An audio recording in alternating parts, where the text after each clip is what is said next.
Hello everybody out there watching on YouTube, and welcome to race number 14 of Season 6 of the NNSCRA Marvel Studios Cup Series. I'm Levi McIntyre, the voice of the NNSCRA Marvel Studios Cup Series, here to welcome you to the Subway 400 here at Rockingham Speedway as we are getting set for 46 laps of racing here at a new track to the schedule. This is going to be basically an experimental race, to say the very least. So we're getting set for 46 laps of racing here at this little over a mile racetrack. But before we take a look at the starting lineup, as per, we got to take a look at the top 10 in the points. So after the last race, which was Kansas, Cole Deaver leads the points by 1 point over Matt McIntyre. Third is Jake Baskinger. Fourth, Rob Evans. Fifth, Trent Dunham. Sixth is our winner from Kansas, Caleb Kilburn. Seventh, James McLeod. Eighth, Jessica Sheldon. Ninth, Cody Lamas. And then 10th, Dylan Poteet. So that is a look at how the top 10 in the points look coming into the race as we are getting closer to the halfway point of the season. Only just a few races left and we'll have been halfway through the season. But let's look at the starting lineup. Starting in the last row, we have Benjamin Miles and Jake Rogers. Top 10, Zachary Fitzwater is on the pole for today. Starting next to him is Jordan Forbes. Row 2, Bradley Zordrager, Joshua Collard. Row 4, James Shelley, Cole Deaver. Or did I say row 4? I meant row 3. Row 4 now is Cole Baker, Trent Dunham. And then row 5, Anthony McCrory and Chris Dollarton. Let's go ahead and get the command to fire engines for the Subway 400 at Rockingham. Drivers, start your engines!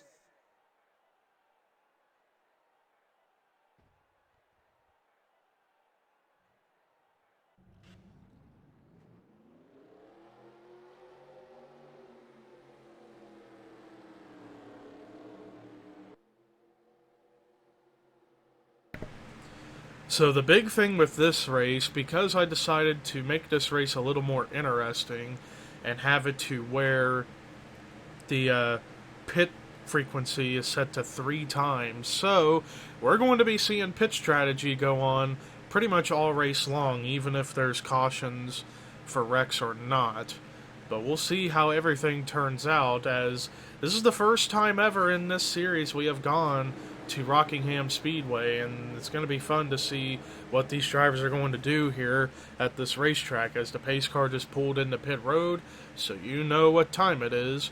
Ladies and gentlemen, it's time to boogity boogity boogity go racing.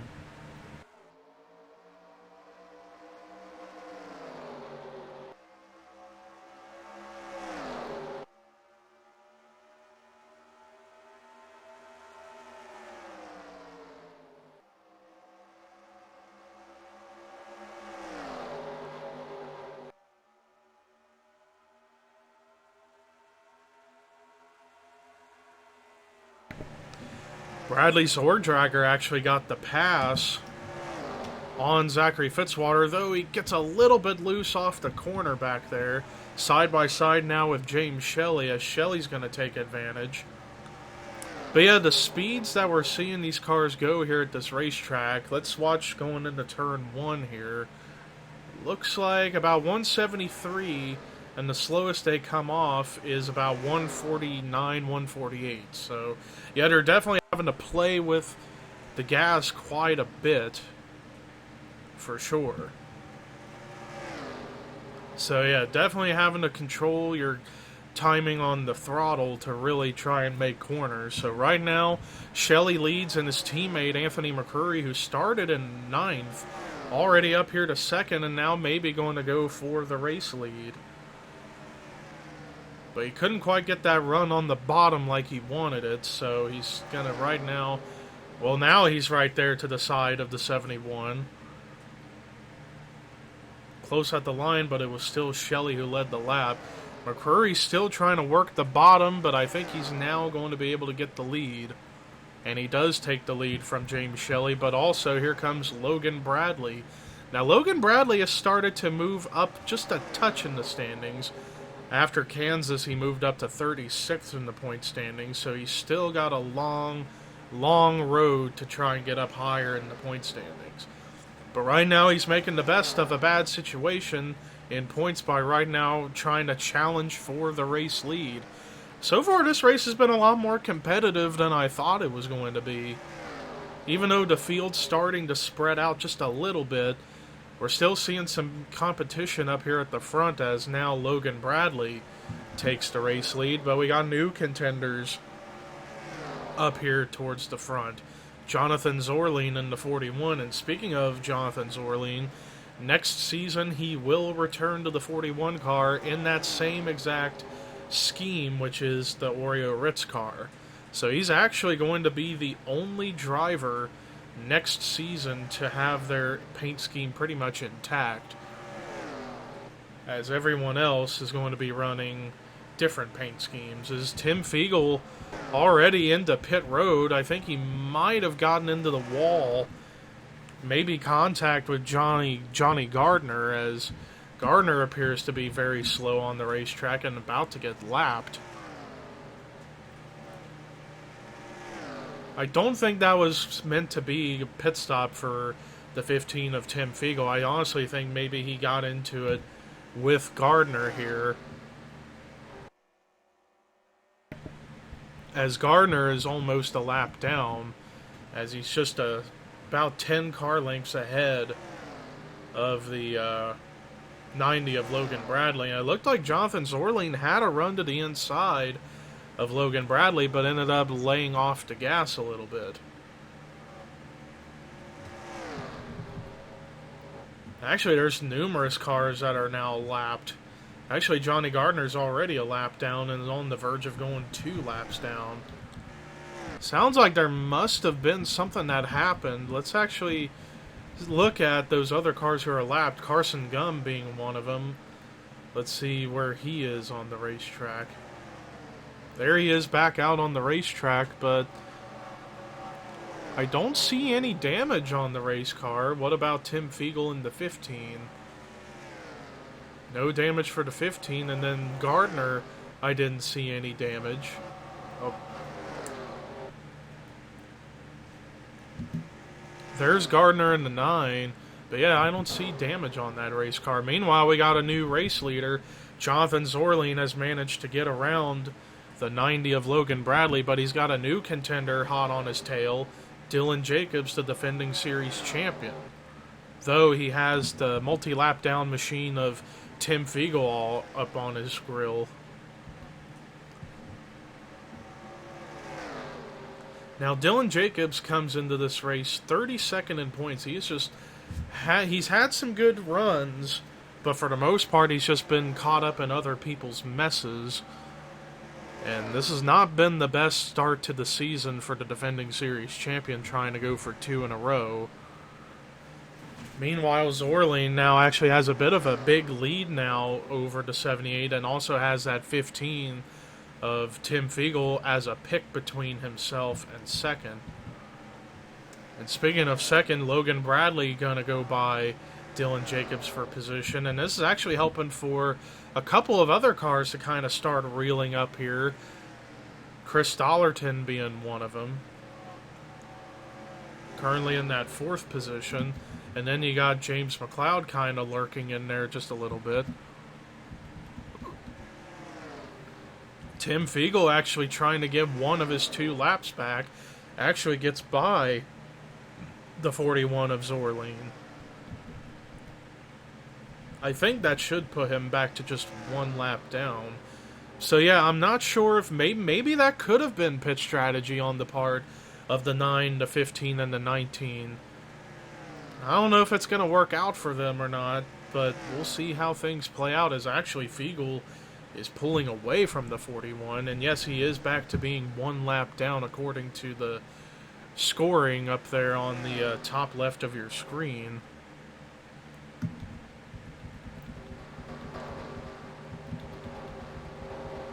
But you gotta wonder about the rest of the field,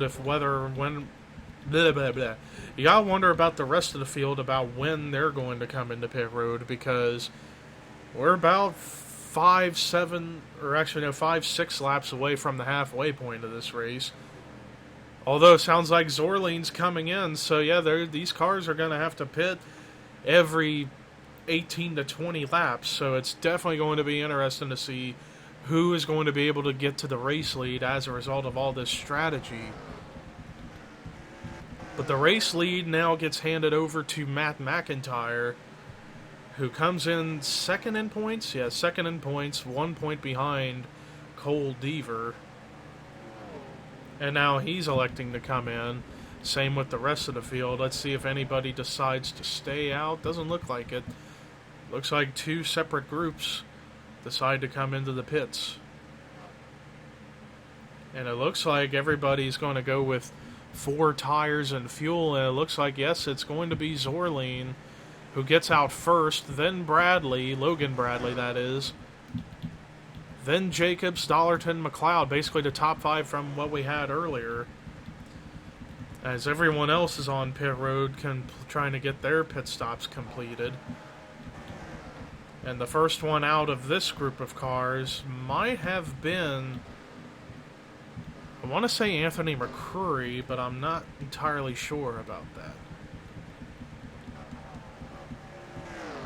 Or no, it was Matt McIntyre got out first of that group, but doesn't matter because I think the race lead has just been handed over to Jonathan Zorline still. Let's see here across the line, and yes, Zorline has the race lead back, and now I think according to the scoring, a new second place driver, Johnny Gardner, so maybe that pit strategy he and Tim Fiegel and Carson Gum had might work out in their favor a little bit. It very well could. It very well could. So right now, Gardner running up here in the second position, even though he's got a lap down machine of Kyle Matthews going by. And yeah, Matthews currently is the only car 1 lap down on the racetrack as a result of the first round of green flag pit stops as we're nearing the halfway point of the race, as Jonathan Zorline now has his race lead extended to 2.5 seconds over the 90 of Logan Bradley.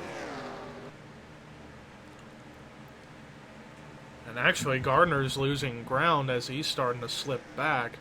He was second, and now I want to say he's scored in the 6th position now, and he's coming into the pits now.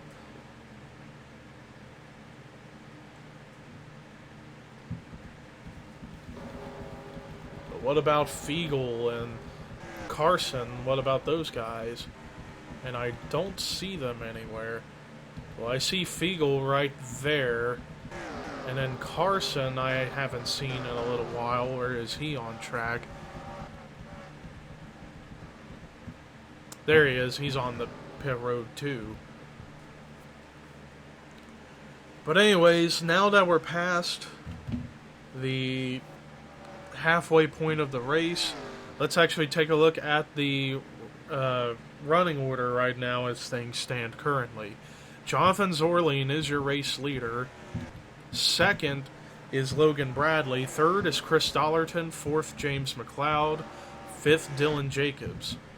Sixth currently is Rob Evans. Seventh is Trent Dunham. Eighth is Matt McIntyre. Ninth, Benjamin Miles. 10th, Phil Parker. 11th, Jessica Sheldon. 12th, Joshua Collard. 13th, Dylan Young. 14th is Jordan Forbes. 15th, Charles Sanford. 16th, Jake Rogers. 17th, Joey Parkhill. 18th, Melissa Alexander. 19th, Rafael Leduc. 20th, Joshua Sekuli.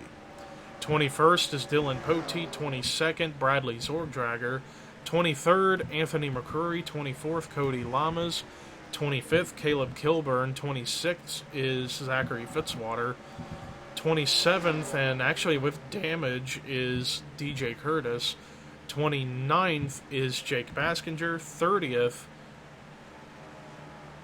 actually no, 29th apparently scored on the racetrack, is Seth Cole, and then 30th is James Qualls. 31st, Cole Deaver. 32nd is Cole Baker. 33rd, Jay Jefferson. 34th, Michael Norman. 35th, Emmanuel Hardnett. And 36th, last car on the lead lap, is James Shelley.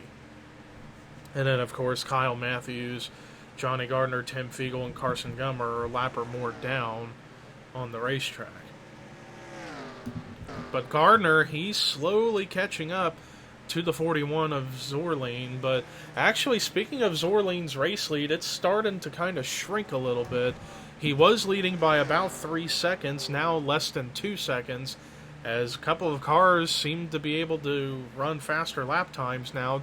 Chris Dollerton actually gained 0.3 of a second on that last lap. So, yeah, it does seem like now Dollerton's got one of the faster race cars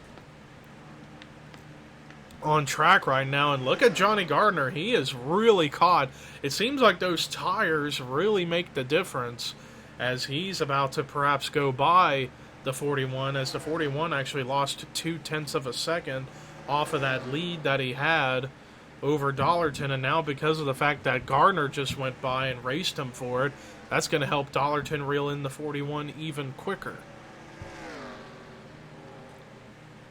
But I think whenever these drivers come to pit road next time, that will be their final pit stops for the day. And actually, look at the margin that Dollerton gained. He cut that lead in less than half. So Dollerton is definitely hoping he can get to the back bumper or even go by the 41 before these drivers have to come into the pits here in a couple of laps. Another 0.2 gained on the 41. Let's actually see who's ran the fastest lap time of the day. And Jordan Forbes at a 22.641, fastest lap of any driver all race long. But yeah, you can tell. Look at that run Dollerton's getting. Dollerton has been closing in very, very fast. About cut the lead in half again right there. And actually, don't discount James McLeod, two-time winner this season, looking to perhaps go for win number 3. He's reeling in the top 2 as well. And these cars are about a lap or 2 away from pitting, and Dollerton is there. He is right there, got a run in on the inside. Can he get to him? Doesn't quite make it. He actually slowed down a little bit. I think that might be a sign of perhaps these drivers coming into the pits soon. But Dollerton is right there closing in on the 41. But it looks like the 41 is coming into pit road, handing the lead over to Chris Dollerton. But you got Tim Fiegel, who's 2 laps down, trying to get up there and get one of his laps back and then get scored elsewhere, because he's going to stay out whenever everyone else pits. Now, the question of if he can make it on fuel the rest of the way, that's a big question I don't know can happen. Dollerton looks like everyone else coming in. Benjamin Miles, Phil Parker, and Joshua Collard, actually quite a few cars, elect to stay out an extra lap. Yeah, quite a number of cars elected to stay out another lap on the racetrack. But now Miles has the race lead for now, but he's coming in. What about everyone else? Yeah, it looks like everybody else is coming in the pits, although Carson Gum, he seemed to have gotten into it with somebody because he's damaged. I think he might have got into it with DJ Curtis maybe, because I only see him and Curtis have damage on their race cars. I don't see anybody else with damage anywhere. Now, as far as who's going to be the race leader after all this, I have no idea. Could it be Zorleen again? And I think it very well could be. And as a matter of fact, I think it is going to be Jonathan Zorleen in the lead. Can he end up lapping some cars? I don't know. He's closing in on Shelley. He might put Shelley a lap down. So yeah, perhaps Jonathan Zorleen will have to deal with lap traffic, and that could very well play into the favor of Chris Dollerton, who ended up losing time on pit road. He was within 0.3 behind the 41 of Zorleen. Now he's a little under 2 seconds behind. But does he have time to catch up to him, but we are coming to 6 laps to go here in the Subway 400. And he just now put James Shelley a lap down, now about to put Carson Gum another lap down. I think that would be... No, Carson is now a lap down, reeling in on the 12 of Zachary Fitzwater. I don't know, Dollarton, he might have used his stuff up early, even though he's got fresher tires now. I don't think he's going to be able to get up to the 41. In fact, he is really losing time, now at 2 3/4 of a second behind. But what a dominant performance for the 41 of Jonathan Zorling, who's arguably having the best season of his career right now. Came into this race, even though he fell a spot after Kansas, he comes in 12th in the points. Plenty of good finishes under his belt. All he's looking for is that first win for a new team in Curtis McIntyre Racing. And I see Gardner finally decide to make his pit stop, as it's now less than 3 laps to go, and the margin continues to grow for the 41 of Zorling. Currently scored in the top 10 is Zorling, Dollarton, McLeod, Shelton, Evans, Jacobs, Bradley, Forbes, who might actually get a top 10 for once, Dunham, and Sandford. Now 2 laps to go. The margin of the lead now continues to grow at nearly 3.7 seconds ahead. Even with Zorling battling lap traffic, he's still running really, really quick lap times. And the white flag is displayed for the 41 of Jonathan Zorling. And all he's got to do is just keep his car on the racetrack, and he's pretty much good to go. Caution-free, solid racing, even though it did get a little bit spread out there at the end due to pit strategy. But Jonathan Zorling wins the Subway 400 at Rockingham. Dominating performance by the 41 car. And this win could very well move him into the top 10 in points now. So congratulations to Zorling, who, like I said, will be back in that same car next season. So, like I said, he's going to be the only driver next season to have their paint scheme intact. So there is that for you. But, ladies and gentlemen, let's look at the rest of the results. Chris Dollarton, man, tough break there after that final pit stop, losing so much time. He had caught Jonathan Zorling on that run before the final pit stops. Maybe had a shot to win, but still gets a great run in second. Jessica Shelton continuing her momentum run of finishing in third. James McLeod with a great run in fourth. And then Rob Evans, highest finishing rookie, in the 5th position. Dylan Jacobs, much needed good performance in the 6th position. Logan Bradley, another top 10 under his belt in 7th. Trent Dunham, solid performance in 8th. Charles Sanford in 9th. And then Phil Parker rounding out the top 10. Jordan Forbes once again comes short of getting a top 10 as he finished 11th, as there's the rest of your top 20, your top 30. And then the bottom 5 for this week was DJ Curtis, Kyle Matthews, Tim Fiegel, Johnny Gardner, and Carson Gum. So tough break for all those guys, but that concludes another day's worth of racing here for the NNSCRA Marvel Studios Cup Series. Next time we head to Blue Ridge Speedway, and that race should be quite exciting. But until then, here are your results, rookie points and regular points heading into Blue Ridge, and this is Levi McIntyre signing off.